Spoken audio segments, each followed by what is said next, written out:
Okay, we are going to start with our first example of rounding to the nearest tens place. Our first example is the number 59. We need to first figure out what number is in the tens place, and that number is the 5. The 9 is in the ones place, the 5 is in the tens place. We're going to underline the number 5 as this is going to be our starting point. Then we are going to start with our saying that we saw on a previous slide.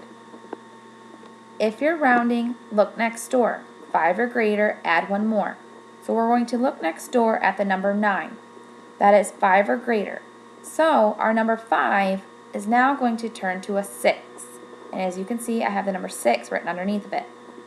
Numbers in front stay the same. There are no numbers there, so we do not have to add any. Numbers behind, 0 is your name.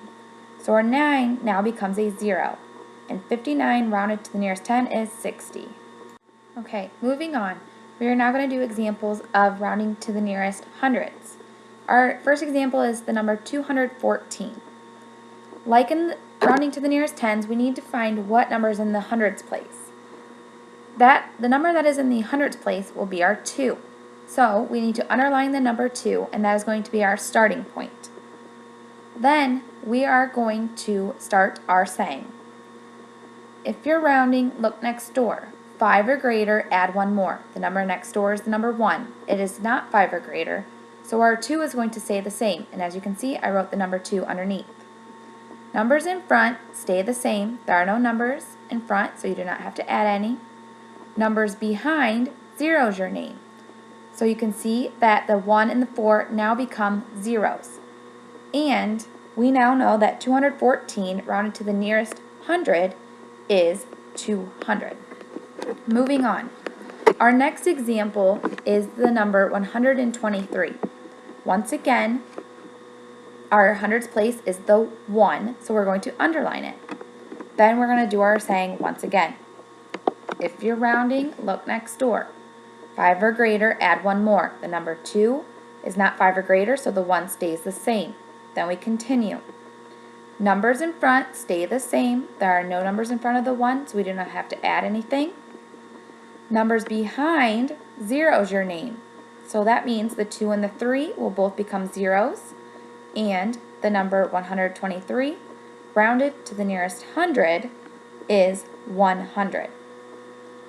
And our final example, 153. The number 1 is in the hundreds place, so we are going to underline it, and that's going to be our starting point. If you're rounding, look next door. 5 or greater, add 1 more. This one is a little different because 5 is 5 or greater. So that means our 1 then becomes a 2. Numbers in front stay the same. There are no numbers again, so you don't have to add anything. Numbers behind, 0 is your name. So that means that the 5 and the 3 both become zeros.